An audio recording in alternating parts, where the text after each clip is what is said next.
Hello everyone, हामीहरू तेस्रो दिन महेन्द्रनगरबाट चाँदनीधोधरालाई निस्क्यौँ। चाँदनीधोधराको पुल देख्न सक्नुहुन्छ। यो 1.5 किलोमिटर लामो छ। हामीहरूले त्यहाँ पुगेर भिडियो बनायौँ। त्यहाँ एकदमै बिहानमा सनसेट लाएर एकदमै राम्रो देखिएको थियो।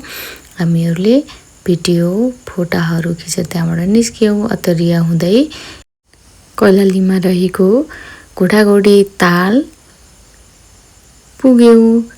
त्यहाँ गएर हामीहरूले फोटा भिडियोहरू खिच्यौँ। त्यहाँ एकदमै गर्मी थियो, देख्न सक्नुहुन्छ हजुरहरूले।